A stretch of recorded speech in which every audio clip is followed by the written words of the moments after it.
Good evening everyone. सो कैसे हैं आप सब? आई होप आप सब बहुत अच्छे होंगे एंड आपकी पढ़ाई अच्छी चल रही होगी।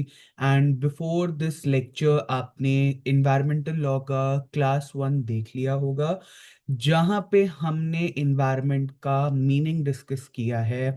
एक इंट्रोडक्टरी लेक्चर था इन्वायरमेंटल लॉ पे, और हमने कुछ प्रैक्टिस क्वेश्चंस दिए थे, सॉरी, होमवर्क में।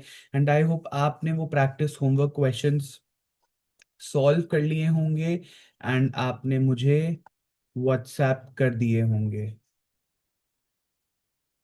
कर दिए हैं व्हाट्सएप मुझे?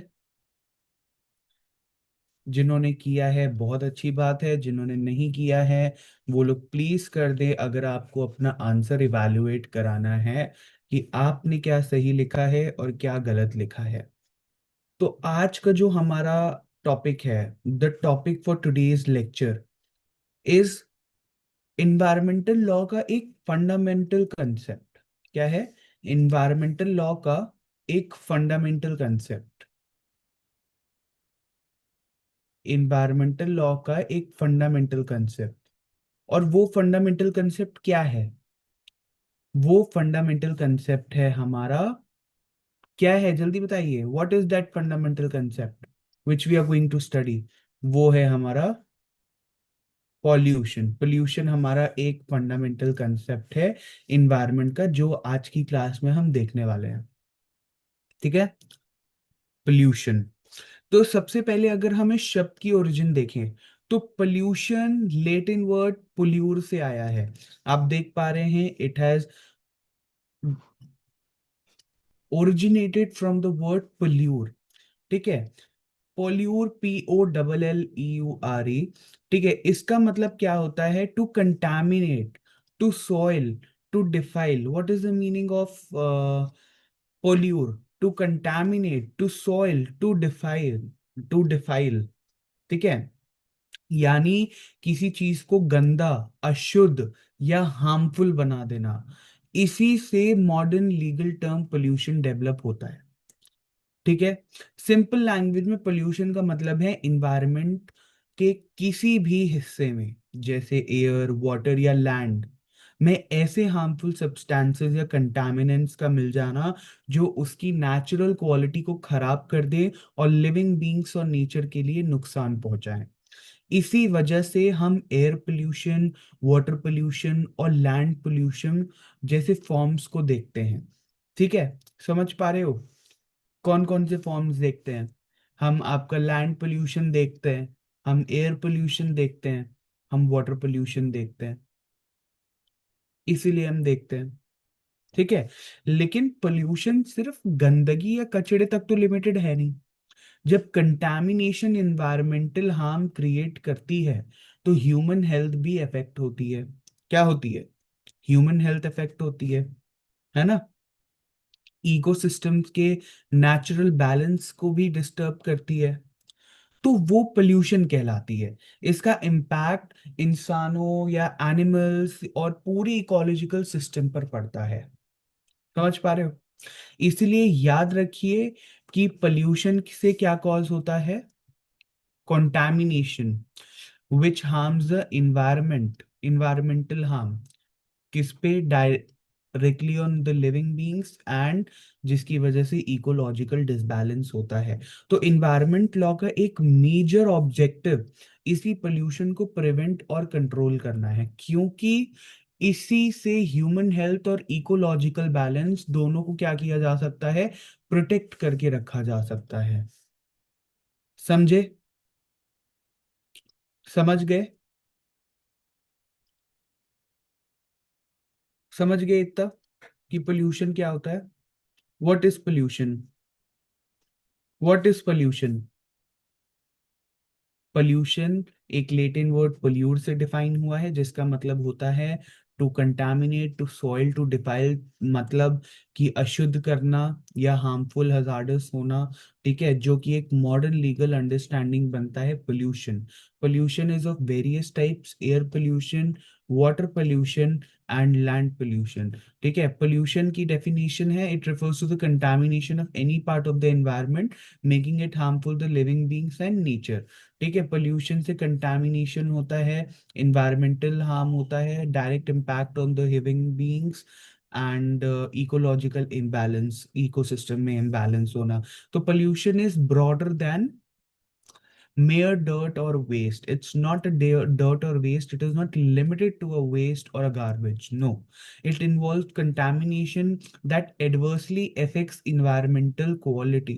ठीक है, ये इस लेवल का कंटामिनेशन होता है कि आपकी इन्वायरमेंटल क्वालिटी डिग्रेड हो जाती है। ठीक है, it threatens both human health and ecological balance. ठीक है, understanding its meaning is the foundation of environmental jurisprudence. तो आपको समझ आ गया व्हाट इज पोल्यूशन। अब अगर आपसे पूछा जाएगा पोल्यूशन, तो आप लिख लोगे कि पोल्यूशन क्या होता है। ठीक है, तो अब हम आगे बढ़ते हैं। आगे हम एक बहुत इंपॉर्टेंट जजमेंट देखने वाले हैं। ठीक है, एक बहुत इंपॉर्टेंट जजमेंट देखने वाले हैं, और ये बहुत इंपॉर्टेंट जजमेंट का नाम है MC Mehta versus Kamal Nath 2000। MC Mehta versus Kamal Nath 2000, ये इस जजमेंट का नाम।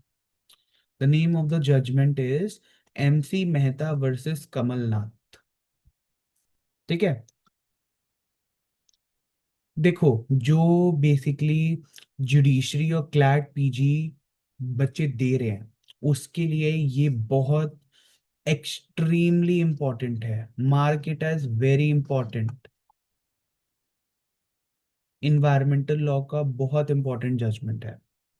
ठीक है, इस जजमेंट ने पोल्यूशन को सिर्फ एक इन्वायरमेंटल इशू नहीं, बल्कि क्या डिक्लेयर किया है, एक सिविल रॉन्ग डिक्लेयर किया है। क्या डिक्लेयर किया है कि पोल्यूशन भाई हमारा क्या है, सिविल रॉन्ग है। ठीक है, सिविल रॉन्ग है। और इंडियन एनवायरमेंटल ज्यूरिस्प्रूडेंस में पोल्यूटर पेस प्रिंसिपल को मजबूती से स्टैब्लिश किया। ठीक है, तो इस केस के फैक्ट्स बहुत इंटरेस्टिंग है। ठीक है, हिमाचल प्रदेश में बीज रिवर के किनारे एक प्राइवेट मोटल प्रोजेक्ट चलाया जाता था। ठीक है, टेक द वाइट बोर्ड। ठीक है, तो आपका जो हिमाचल प्रदेश है,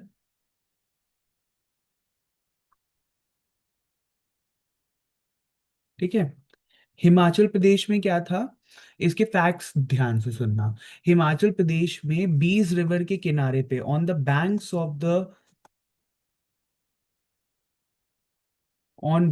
ऑफ बीज रिवर, बीज रिवर एक प्राइवेट मोटल प्रोजेक्ट चलाया जाता था। क्या चलाया जाता था, एक प्राइवेट मोटेल प्रोजेक्ट। ठीक है, इस प्रोजेक्ट के बेनिफिट के लिए रिवर के नेचुरल फ्लो को क्या कर दिया गया, डाइवर्ट कर दिया गया। और डाइवर्ट और अल्टर करने की कोशिश की गई। क्या किया, जो रिवर का नेचुरल फ्लो था, natural flow of the river, उसको क्या किया गया, उसको अल्टर करने की कोशिश की गई। ठीक है, उसको डाइवर्ट करने की कोशिश की गई। ठीक है, यानी एक नेचुरल रिसोर्स जो पब्लिक के बेनिफिट के लिए एग्जिस्ट करता है, उसमें प्राइवेट कमर्शियल इंटरेस्ट के लिए भी इंटरफेरेंस किया गया। मतलब जो एक नेचुरल रिसोर्स है, जो एक नेचुरल रिसोर्स है, ठीक है, जो आपका पब्लिक के बेनिफिट के लिए एग्जिस्ट करता है। ठीक है, पब्लिक बेनिफिट के लिए एग्जिस्ट करता ही है। ठीक है, लेकिन पब्लिक बेनिफिट के साथ साथ उसमें क्या किया गया, उसमें प्राइवेट कमर्शियल इंटरेस्ट दिखाया गया। क्या दिखाया गया, उसमें प्राइवेट कमर्शियल इंटरेस्ट दिखाया गया। उसमें प्राइवेट कमर्शियल इंटरेस्ट दिखाया गया। क्या दिखाया गया, उसमें प्राइवेट कमर्शियल इंटरेस्ट दिखाया गया। अरे यार ये कैसे आएगा, हम इसको ऐसे कर देते हैं थोड़ा सा जूम। ठीक है, उसमें क्या किया गया, उसमें प्राइवेट कमर्शियल इंटरेस्ट दिखाया गया। समझ गए? इस इंटरफेरेंस की वजह से इन्वायरमेंटल डिग्रेडेशन हुई और इकोलॉजिकल डैमेज पे रिस्क पड़ा। इसकी वजह से क्या हुआ, क्या हुआ इसकी वजह से? इन्वायरमेंटल डिग्रेडेशन हुआ, इन्वायरमेंटल डिग्रेडेशन हुआ और ecological damage, and ecological damage का क्या हुआ, रिस्क पैदा हुआ, रिस्क, रिस्क ओरिजिनेट हुआ। क्लियर? तो सुप्रीम कोर्ट ने क्या किया, इस मैटर को बहुत सीरियसली कंसिडर किया। ठीक है, जस्टिस सागिर अहमद,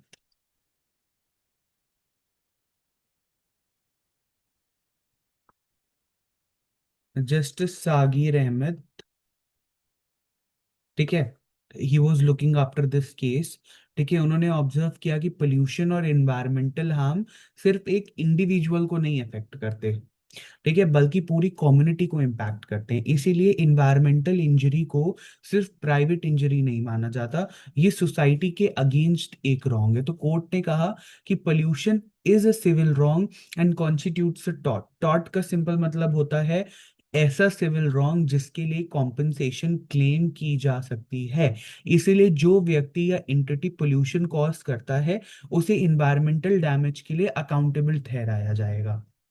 तो इस जजमेंट का सबसे इंपॉर्टेंट कंट्रीब्यूशन था पोल्यूटर पेस प्रिंसिपल को इन्फोर्स करना। किसको इन्फोर्स करना? To enforce polluter pays principal.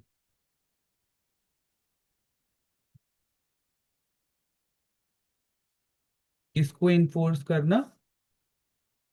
To enforce the polluter pays principle. समझ रहे हो? देखो, सुप्रीम कोर्ट ने कहा यहाँ पे कि जो पोल्यूटर है, I am telling you what is the polluter based principle. Supreme court ने कहा कि जो यहाँ पे पोल्यूटर है वही इन्वायरमेंटल डैमेज को क्या करते हैं, इन्वायरमेंटल डैमेज को रिस्टोर करने का खर्चा बेयर करेगा। सिर्फ विक्टिम्स को कॉम्पेंसेशन देना ही काफी नहीं है, पोल्यूटर को डैमेज्ड इकोसिस्टम को रिस्टोर करने और इन्वायरमेंट को उसकी ओरिजिनल कंडीशन कि जितना पॉसिबल हो सके वापस लाने की रिस्पॉन्सिबिलिटी लेनी होगी। तो कोर्ट ने ये भी यहाँ पे एम्फसाइज किया कि जो नेचुरल रिसोर्सेज स्टेट के पास प्राइवेट ओनरशिप के रूप में है, इनफैक्ट बल्कि पब्लिक ट्रस्ट डॉक्ट्राइन के तहत उनके होते हैं, यानी स्टेट उन रिसोर्सेज की ट्रस्टी है और उनका मैनेजमेंट पब्लिक इंटरेस्ट में करना उसकी ड्यूटी है। तो गवर्नमेंट उन्हें क्या करेगी, प्राइवेट एक्सप्लॉयटेशन के लिए फ्रीली सैक्रिफाइस नहीं कर सकती। ठीक है, तो अगर हम एग्जामिनेशन पॉइंट ऑफ व्यू से देखें तो कुछ कीवर्ड्स आपको याद रखने हैं। Pollution can amount to a taught. क्या कीवर्ड्स आप ले सकते हो? Pollution can, pollution can amount to a taught, pollution can amount to a taught. ठीक है, environmental injury affect society collectively. Polluter page principal requires both compensation and ecological registration. Public trust doctrine was strengthened through this case. और environmental accountability private entities के साथ public authorities पर भी apply होती है। इसीलिए एमसी मेहता वर्सेस कमलनाथ हमें ये सिखाता है कि इन्वायरमेंट को नुकसान पहुंचाना सिर्फ नेचर के खिलाफ नहीं बल्कि सोसाइटी के भी खिलाफ जाना है। समझ रहे हो? हाँ जी। और जो इन्वायरमेंट को डैमेज करेगा उसे उस डैमेज की पूरी कीमत चुकानी पड़ेगी, फाइनेंशियली भी और इकोलॉजिकल रिस्टोरेशन के साथ भी। समझ गए? Did you understand? Did you understand this case law? Did you entirely understand this case law? हाँ बेटा, केस लॉस पे हमारे सेपरेट क्लासेस भी होंगे। ठीक है, तो you can see here. The case is involved the diversion and alteration of the natural flow of the Beas River to protect the interest of a private motel project. ठीक है. Environmental degradation occurred due to interference with a natural resource held in trust for the public. The litigation highlighted the responsibility of both private entities and public authorities in protecting environmental resources. Private commercial activity, alteration of river course, environmental damage हुआ, judicial intervention हुआ. ठीक है. तो अब supreme court ने क्या किया, pollution एक सिविल रॉन्ग है and it constitutes a tort. Environmental harm is not merely a private injury, it is a wrong committed against the community as a whole. A person responsible causing pollution must compensate for the damage caused. Compensation है यहाँ पे. ठीक है. The polluter must bear the cost of the, ये हमारा क्या था, यहाँ पे क्या हुआ, इन्फोर्स हुआ हमारा polluter pays principle. Polluter pays principle ये कहता है कि पूरा डैमेज जिसने हार्म पहुंचाया है वो पूरा डैमेज भरेगा, पूरा damage, he will be fulfilling the entire damage. ठीक है. उसके बाद natural resources are held by the state in trust for the benefit of the public. ठीक है. फिर environmental jurisprudence seeks not only compensation but also ecological restoration. The polluter pays principle forms an integral part of Indian environmental law. तो pollution lead to public injury, it is a civil wrong or a tort. Compensation plus restoration of ecology, here the polluter pays principle is being activated. ठीक है. तो समझ जाओ. ठीक है. ये वाला जो बॉक्स है, ये आप लोग जो जुडिशरी कर रहे हैं, जो क्लैट पीजी दे रहे हैं, आप लोग प्लीज इस केस में ये कुछ पॉइंट्स नोट कर लीजिएगा. ठीक है. You will get the PPT after every class, you will get the PPT attached in the lecture itself. आपकी जो पीपीटी होगी it will be attached in the lecture itself, so it would be very much easy for you to recall everything. ठीक है. तो अब आगे बढ़ते हैं. ठीक है. तो अब हमने इन्वायरमेंटल पोल्यूशन की स्टैट्यूटरी अंडरस्टैंडिंग को समझना है. ठीक है. जो एग्जामिनेशंस के पर्सपेक्टिव से बहुत इंपॉर्टेंट है. क्या समझना है हमें, what we have to understand, we have to understand environmental pollution meaning and statutory definitions. हमारा जो मेजर फोकस है यहाँ पे वो है स्टैट्यूटरी डेफिनेशंस पे. किस पे फोकस है हमारा, स्टैट्यूटरी डेफिनेशंस को हम सबसे पहले देखेंगे यहाँ पे. ठीक है. तो सबसे पहले स्कॉलर आते हैं हमारे मैकलॉगलिन. So sorry. हमारे जो सबसे पहले स्कॉलर आते हैं उनका नाम है मैकलॉगलिन. रुक जाओ, ऐसे तुम्हें दिखेगा नहीं. Let me erase everything.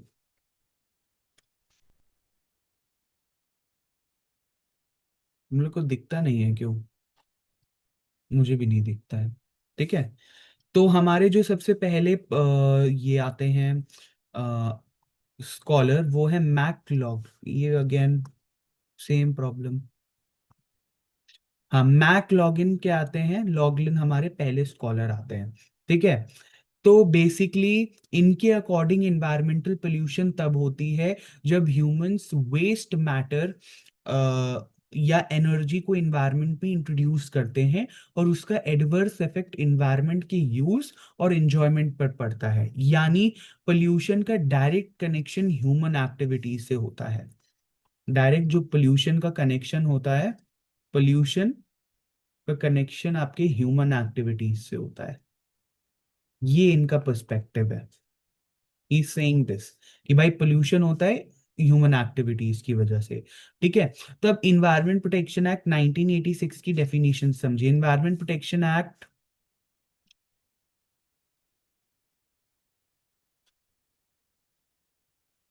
ये है इन्वायरमेंट प्रोटेक्शन एक्ट की डेफिनेशन समझिए. ठीक है. Section 2 clause B. ठीक है. इन्वायरमेंटल पोल्यूटेंट को डिफाइन करता है. इसके अकॉर्डिंग कोई भी सॉलिड, कोई भी लिक्विड या कोई भी गैशियस सब्सटेंस जो ऐसी कंसंट्रेशन में इन्वायरमेंट में प्रेजेंट हो या प्रेजेंट होने की टेंडेंसी रखती हो कि वो इन्वायरमेंट के लिए हार्मफुल हो या इंजीरियस हो, ठीक है, उसे हम इन्वायरमेंटल पोल्यूटेंट कहते हैं। कोई भी सॉलिड, कोई भी लिक्विड या फिर कोई भी गैशियस सब्सटेंस जो ऐसी कंसंट्रेशन में इन्वायरमेंट में प्रेजेंट हो या प्रेजेंट होने की टेंडेंसी रखती हो कि वो इन्वायरमेंट के लिए हार्मफुल हो, इन्वायरमेंटल पोल्यूटेंट कहलाती है। ठीक है, वही चीज सेक्शन 2 क्लॉज सी में बताई गई है, इन्वायरमेंटल पोल्यूटेंट को जो डिफाइन किया गया है।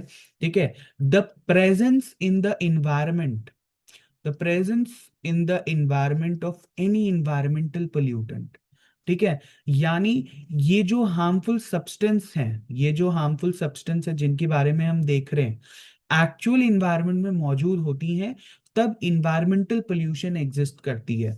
तो इन्वायरमेंटल पोल्यूशन इन्वायरमेंटल पोल्यूटेंट की वजह से ही एग्जिस्ट करती है।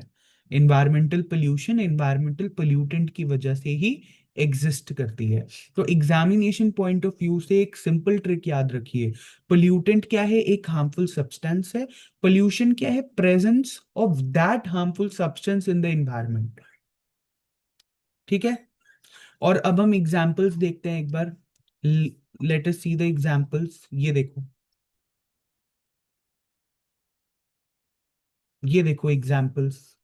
एग्जाम्पल्स क्या है? Industrial emissions, chemical effluents, energy heat noise release, environment pollution, है ना? तो ये सब क्या है? ये सब एग्जाम्पल है। ठीक है, इसीलिए सेक्शन 2 क्लॉज बी और सेक्शन 2 क्लॉज सी का डिस्टिंक्शन जुडिशरी और क्लैट पीजी एग्जामिनेशंस में फ्रीक्वेंटली पूछा जाता है। तो कंसेप्चुअली आपको ये क्लियर होना बहुत ज्यादा जरूरी है। ठीक है, आपको कंसेप्चुअली बहुत ज्यादा क्लियर होनी चीजें जरूरी है। ठीक है, समझ आया?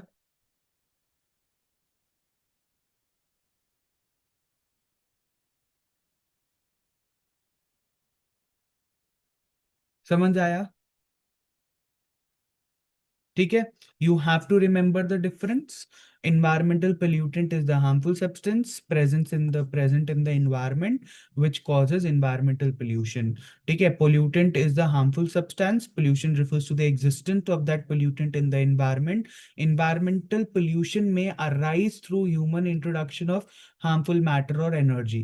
Distinguishing sections 2b and 2c is important for CLAT PG and judiciary examinations. ठीक है, समझ में आ गया? Did you understand this? Did you understand this, all of this? Are you clear with the statutory definitions of environmental pollution? Are you clear with this? Great. तो इसी के साथ आगे बढ़ते हैं नेक्स्ट टॉपिक पे।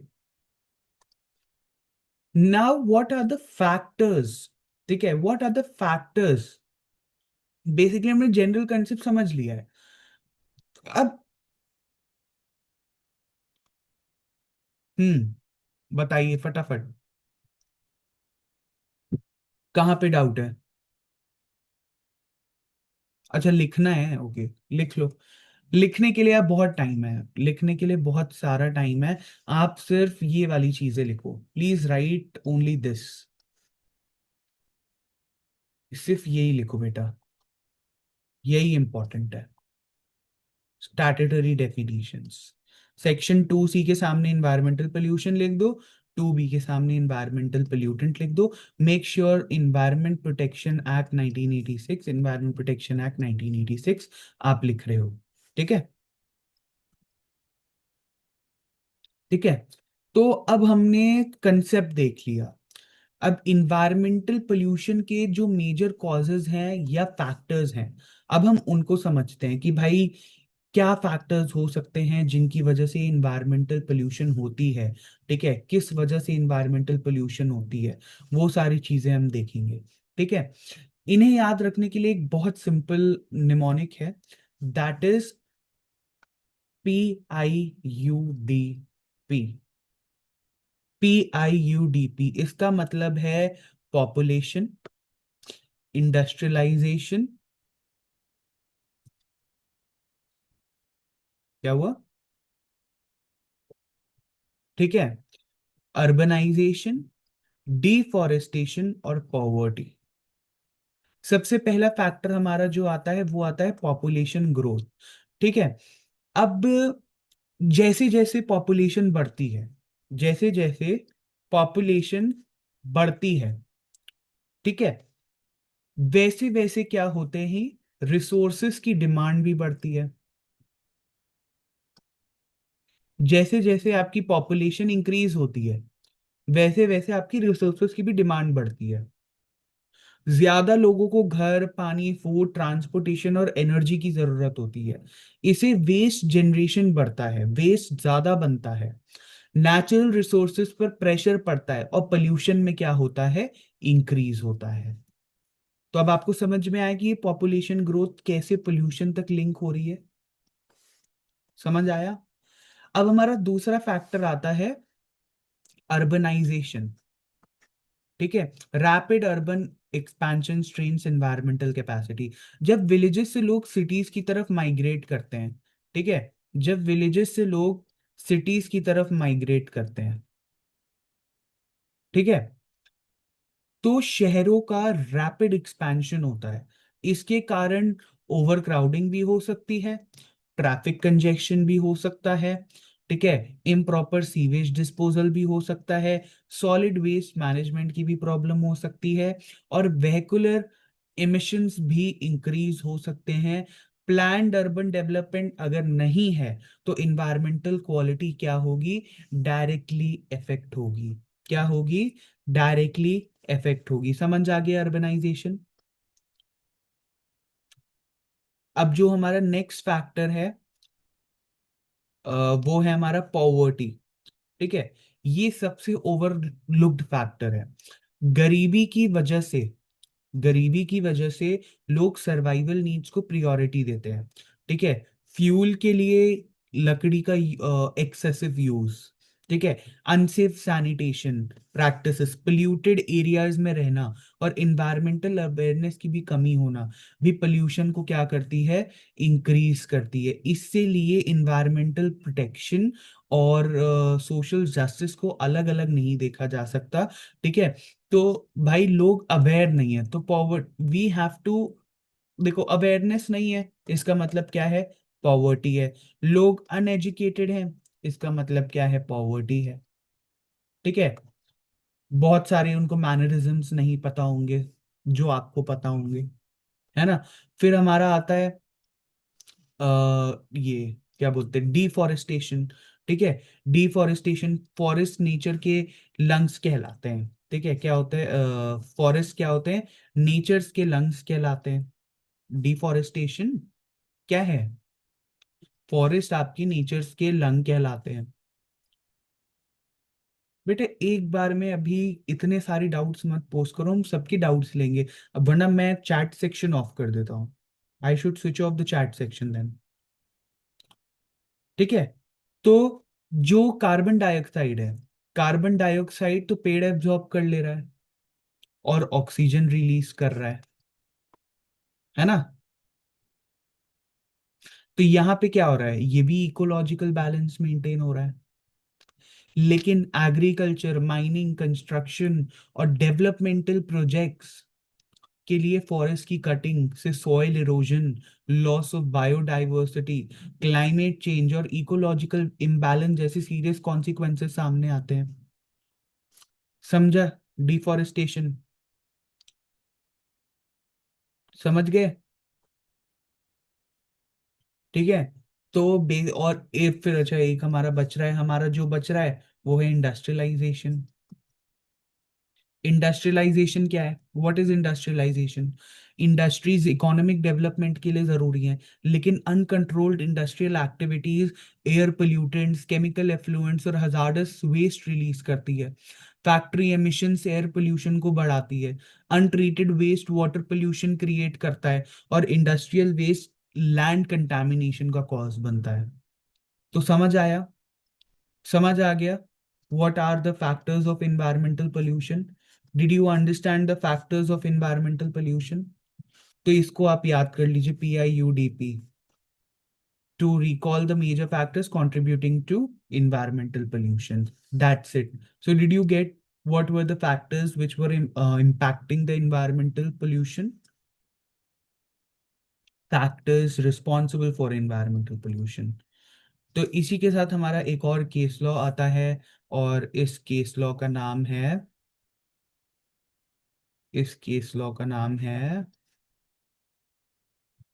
Olga Tellis versus Bombay municipal corporation. ये case है हमारा 1985 का। ठीक है, देखो केस हम बहुत सारे डिस्कस करेंगे, ठीक है। तो एक लैंडमार्क जजमेंट है, ठीक है। ये केस आपका मुंबई के पेवमेंट और स्लम ड्वेलर्स से रिलेटेड है, ठीक है।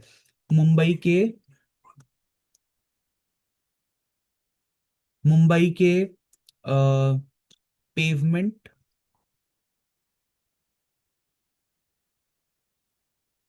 और जो स्लम ड्वेलर्स हैं उनसे रिलेटेड है, ठीक है। देखिए, ये लोग रोज कमाने और रोज खाने वाले डेली वेज फार्मर्स थे, ठीक है। बेसिकली अर्नर्स थे। इन्होंने फुटपाथ्स और स्लम एरियाज में अपना आसरा बना रखा था, क्योंकि उन्हीं उनके पास रहने के लिए कोई और जगह नहीं थी। तो गवर्नमेंट ने क्या किया कि अर्बन गवर्नमेंट डेवलपमेंट पॉलिसीज के नाम पर इन्हें इविक्ट करने का डिसीजन लिया। क्या किया? इन्हें इविक्ट करने का डिसीजन लिया, ठीक है। तब सवाल ये उठा, क्या इन लोगों को हटा देना इनकी राइट टू लाइफ को वायलेट नहीं करेगा? तो सुप्रीम कोर्ट ने एक हिस्टोरिक ऑब्जर्वेशन दी। कोर्ट ने कहा कि आर्टिकल 21 राइट टू लाइफ सिर्फ जीने का अधिकार नहीं है, बल्कि राइट टू लाइवलीहुड भी है। क्या है? राइट टू लाइवलीहुड भी है, एक उसका एसेंशियल पार्ट है। अगर किसी व्यक्ति से उसकी रोजी रोटी छीन ली जाए, तो उसका जीवन जीने का अधिकार भी प्रैक्टिकली खत्म हो जाता है। इसीलिए लाइवलीहुड को ह्यूमन डिग्निटी के साथ जोड़कर देखा गया। कोर्ट ने यह भी एम्फसाइज किया कि इविक्शन करते वक्त अथॉरिटीज को ह्यूमन और फेयर अप्रोच अडॉप्ट करनी चाहिए।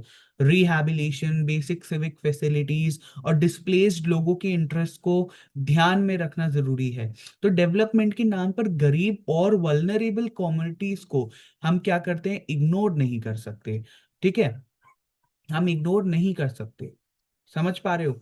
Depriving a person of livelihood में amount to depriving them to life itself. Before eviction of slum and pavement dwellers, authorities must adopt a human and fair approach. Rehabilitation measures, basic civic facilities, while implementing eviction policies, development and environmental management cannot ignore social justice. तो ये सारी चीजें क्या हैं? The supreme court observed here, ठीक है। तो environmental law के पर्सपेक्टिव से इस जजमेंट की इंपॉर्टेंस और भी ज्यादा बढ़ जाती है। ये हमें बताता है कि इन्वायरमेंटल प्रोटेक्शन और पॉवर्टी को अलग अलग इश्यूज के रूप में नहीं देखा जा सकता है। गरीबी अक्सर लोगों को इन्वायरमेंटली फ्रेजाइल एरियाज में रहने पर मजबूर करती है। दूसरी तरफ इन्वायरमेंटल डिग्रेडेशन का सबसे ज्यादा इम्पैक्ट भी पुअर कम्युनिटीज पर ही पड़ता है। इसीलिए सुप्रीम कोर्ट ने ये इनडायरेक्टली यही मैसेज दिया कि ट्रू एनवायरमेंटल जस्टिस तभी पॉसिबल है जब उसमें सोशल जस्टिस और ह्यूमन डिग्निटी को भी इंक्लूड किया जाए। तो सस्टेनेबल डेवलपमेंट का मतलब सिर्फ सिटीज को मॉडर्न बनाना नहीं है, बल्कि ऐसा डेवलपमेंट करना है जो इंक्लूसिव हो, सोसाइटी के सबसे वल्नरेबल सेक्शंस के राइट्स का भी सम्मान करे। ठीक है, तो एग्जामिनेशन पॉइंट ऑफ व्यू से Olga Tellis stands for right to livelihood under Article 21. Under Article 21, humane rehabilitation before eviction and the integration of development, environmental justice and social justice.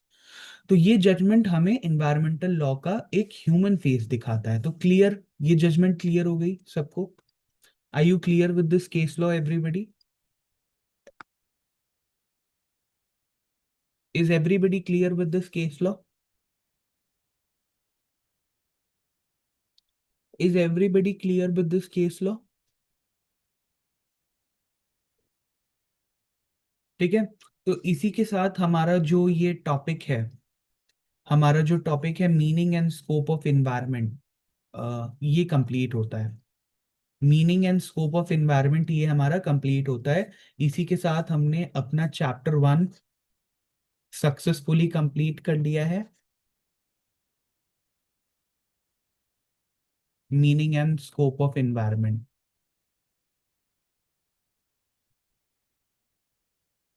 ठीक है, ये चैप्टर हमारा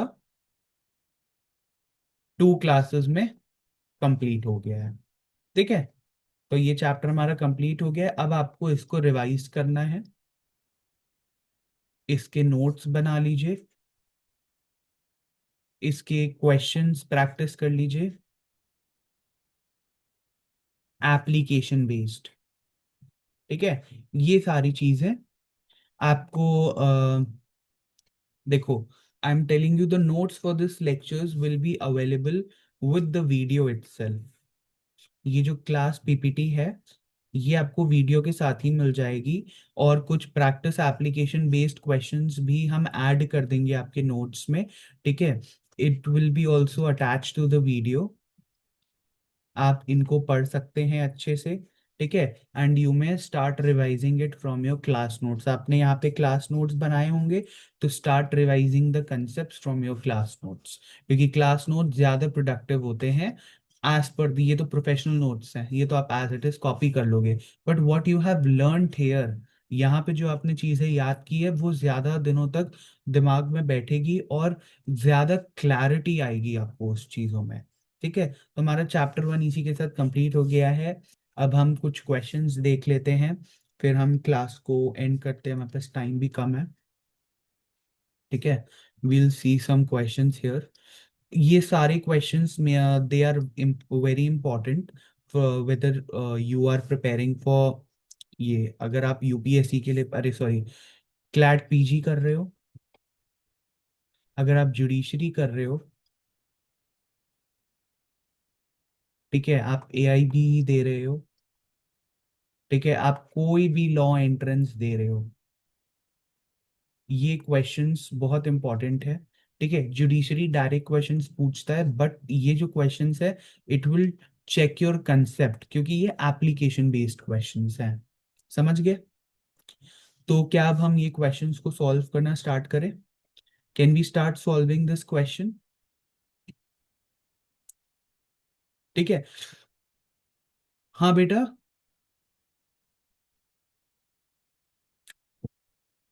देखो, जुडिशरी और CLAT PG में आजकल direct theory से ज्यादा इस तरीके के प्रैक्टिकल सिनेरियोज ही पूछे जाते हैं।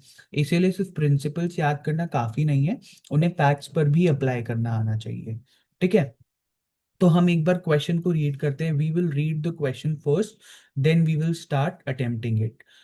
अ private resort owner diverts the natural flow of a river to prevent flooding of his commercial property. The diversion damages nearby agricultural land and disrupts the local ecosystem. Residents of the affected area approach the court seeking relief and restoration of the damaged environment. So, applying the principles laid down by the Supreme Court in MC Mehta versus Kamal Nath, which of the following statements are most appropriate? Question पढ़ लिया सबने? Did everybody read the question? तो question में दिया गया है एक private resort owner, sorry, हाँ, तो क्वेश्चन में दिया गया है बेसिकली आपका एक प्राइवेट रिजॉर्ट ओनर, ठीक है, ने अपनी कमर्शियल प्रॉपर्टी को फ्लडिंग से बचाने के लिए रिवर के नेचुरल फ्लो को ही डाइवर्ट कर दिया। रिवर के नेचुरल फ्लो को क्या कर दिया उसने? डाइवर्ट कर दिया। इस डाइवर्जन की वजह से जो नियर बाय एग्रीकल्चरल लैंड थी, वो क्या हो गई? वो डैमेज हो गई। ठीक है, जो लोकल इकोसिस्टम था वो डिसरप्ट हो गया। ठीक है, अफेक्टेड रेसिडेंट्स कोर्ट के पास रिलीफ और रिस्टोरेशन के की डिमांड के लिए गए। ठीक है, तो अब ऐसे क्वेश्चंस को अटेम्प्ट करते वक्त सबसे पहले फैक्ट्स को आइडेंटिफाई करिए। What you have to do? First you have to identify the facts. When you are attempting these question, first you have to identify the facts. ठीक है, यहाँ कीवर्ड्स क्या है? The keywords are private commercial activity. पहला keyword क्या है? Private commercial activity. दूसरा क्या है? Alteration of natural resource, alteration of natural resource, environmental damage, और क्या है? Impact on community, impact on community, और रिस्टोरेशन की डिमांड, रिस्टोरेशन की डिमांड। तो ये कुछ इंपॉर्टेंट कीवर्ड्स हैं क्वेश्चंस में जो हमने यहाँ पे आइडेंटिफाई कर लिए। ठीक है, तो इन कीवर्ड्स को देखते ही आपके माइंड में एक केस फ्लैश होना चाहिए, एमसी मेहता वर्सेस कमलनाथ। अब ऑप्शंस को एलिमिनेट करते हैं। पहला ऑप्शन कहता है, क्या कहता है? Since the activity was undertaken to protect private property, no environmental liability arises। ठीक है, तो पहला ऑप्शन कहता है कि क्या बोलते हैं, प्राइवेट प्रॉपर्टी को प्रोटेक्ट करने के लिए एक्टिविटी की गई थी, इसीलिए इन्वायरमेंटल लाइबिलिटी नहीं होगी। ये गलत है। एमसी मेहता केस ने क्लियरली स्टैब्लिश किया था कि प्राइवेट कमर्शियल इंटरेस्ट इन्वायरमेंट को डैमेज करने का जस्टिफिकेशन नहीं हो सकता। ठीक है, now the second option says environmental harm is merely a private dispute between the affected residents and the resort owner. ठीक है, सेकेंड ऑप्शन क्या कह रहा है कि इन्वायरमेंटल हार्म सिर्फ अफेक्टेड रेसिडेंट्स और रिजॉर्ट ओनर के बीच प्राइवेट डिस्प्यूट है। ये भी इनकरेक्ट है। सुप्रीम कोर्ट ने कहा था कि इन्वायरमेंटल इंजरी सिर्फ प्राइवेट इंजरी नहीं होती, ये पूरी कम्युनिटी के अगेंस्ट क्या होता है, रॉन्ग होता है।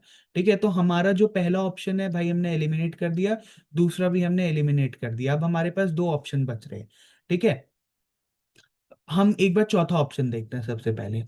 चौथा ऑप्शन क्या कहता है कि कॉम्पनसेशन में be awarded only if criminal liability established. Compensation तभी मिलेगा जब एक क्रिमिनल लाइबिलिटी यहाँ पे स्टैब्लिश हो रही है।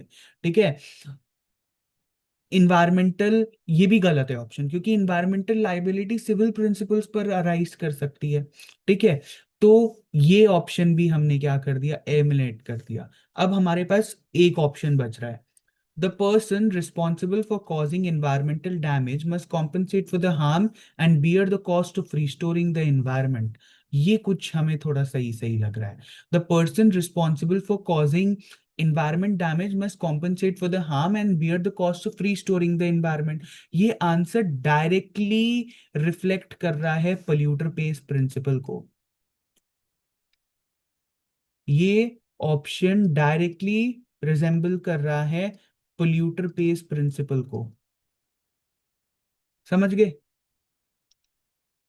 इस प्रिंसिपल के अकॉर्डिंग जो व्यक्ति या एंटिटी पोल्यूशन या इन्वायरमेंटल डैमेज कॉस्ट करेगी वही कॉम्पनसेशन भी लेगी और डैमेज्ड इकोलॉजी को रिस्टोर करने का खर्चा भी बेयर करेगी।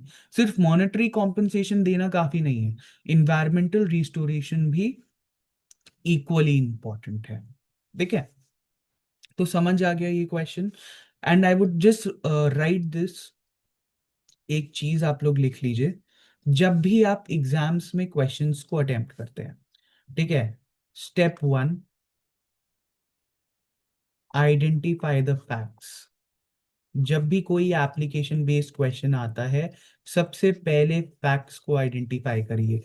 You have to first identify the facts, then you have to recall, recall the relevant case, relevant case or the principle, then eliminate the wrong options, eliminate wrong options।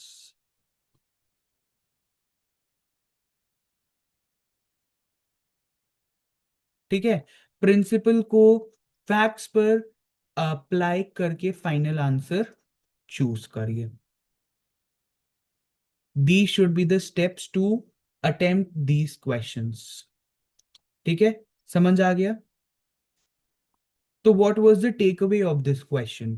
ठीक है, pollution सिर्फ private wrong नहीं, बल्कि public injury भी है। Polluter की obligation सिर्फ victims को कॉम्पिंसेट करना नहीं, बल्कि सोसाइटी और इन्वायरमेंट के प्रति इकोलॉजिकल रिस्टोरेशन की रिस्पॉन्सिबिलिटी भी निभाना है। अगर ये अप्रोच आप अडॉप्ट करेंगे, तो आप एप्लीकेशन बेस्ड इन्वायरमेंटल लॉ के क्वेश्चंस को कॉन्फिडेंटली सॉल्व कर पाएंगे। Now you may take the screenshot of some questions. ये क्वेश्चंस आपका होमवर्क है। These questions are your homework. ये जो पहला क्वेश्चन है, ये आपका होमवर्क है। ठीक है, एंड ये क्वेश्चन भी आपका होमवर्क है। ठीक है, तो ये दो क्वेश्चंस आपको होमवर्क में करके लाने हैं। You have to solve these questions in the homework and you have to share these questions with me. There are two application based questions. एक ओल्गा टेलिस वाला है। मैंने आपको अप्रोच बता दिया है, अब आपको कैसे क्वेश्चंस को अटेम्प्ट करना है। आप ये क्वेश्चंस को पहले प्रैक्टिस करके आइए। ठीक है, तो ये दो क्वेश्चंस को आप प्रैक्टिस करके आइए, फिर हम मिलते हैं नेक्स्ट क्लास में। एंड नेक्स्ट क्लास में I will be discussing the solutions for the same. I will be discussing the solutions for these in the next class. Solutions आपको मिलेंगे नेक्स्ट क्लास में, होमवर्क क्वेश्चंस के। ठीक है, तो अब आप लोग ये क्वेश्चंस पहले करके लाइएगा अगली क्लास में। ठीक है, फिर हम इसको डिस्कस करेंगे नेक्स्ट टॉपिक शुरू करने से पहले। ठीक है, अब जो हमारा नेक्स्ट टॉपिक रहेगा क्लास के लिए, वो हम आप थंबनेल में आपको पता लग जाएगा कि हम नेक्स्ट टॉपिक क्या स्टार्ट कर रहे हैं। बेसिकली हम वो लेजिस्लेशंस पढ़ेंगे, वो स्टैट्यूटरी लेजिस्लेशंस पढ़ेंगे जिनमें इन्वायरमेंट डिफाइंड, जिसमें इन्वायरमेंटल लॉ डिफाइन किया गया है, इन्वायरमेंटल पोल्यूशन डिफाइन, बहुत सारी चीजें अभी कॉन्स्टिट्यूशन में। ठीक है, एंड बहुत सारे एक्ट्स हैं जिसमें मेजर्स लिए गए हैं, वो सारी चीजों को हम देखेंगे। ठीक है, तो अगली क्लास में हम मिलते हैं। और हाँ, एक और चीज I will be telling you, ये कुछ क्वेश्चंस हैं जो जुडिशरी वाले बच्चों के लिए और जो अपने यूनिवर्सिटी एग्जामिनेशन के लिए प्रिपेयर कर रहे हैं, वो ये क्वेश्चंस करके आ सकते हैं। तो I would highly recommend everybody to solve these questions also. Solve these questions also. Define the term environment, explain the scope of environmental law, discuss the significance of Supreme Court's observation regarding the polycentric and multifaceted nature of environmental disputes. हमने सब discuss किया है। Distinguish between environmental pollution and environmental pollutant, ये भी हमने किया है। Explain the objectives and functions of environmental law with the help of judicial pronouncements, case laws. Pollution is a civil wrong committed against society as a whole. Discuss. Explain the polluter pays principle and its relevance in Indian environmental jurisprudence, कर लिया है। What is meant by environment? Define pollution, enumerate the number of major factors। ठीक है, explain the relationship between poverty and environmental degradation, discuss the environmental significance of poverty eradication in achieving sustainable development, and you have to write the short note on environment, uh, environment pollution and environment pollutant. तो अब आप ये questions कर लोगे homework में, तो ये वाले क्वेश्चंस भी आप होमवर्क में करके लाओगे। अभी आपके पास एक दिन का टाइम है, क्लासेस तो अल्टरनेट डेज होती है ना, आपके पास एक दिन का टाइम है। ये क्वेश्चंस करके लाइएगा सारे क्वेश्चन। जो बच्चे जुडिशरी के लिए प्रिपेयर कर रहे हैं या अपने यूनिवर्सिटी एग्जाम के लिए, they can do solve these questions. They can attempt with in the give prescribe time limit and the word limit, and they can share their PDF answers with me on the WhatsApp. Okay. And regarding these application based questions, you can also share your answers tomorrow in the class itself. Okay. So चलिए मिलते हैं फिर next class में, and wishing you all the very best, and we'll meet soon. Thank you so much everybody.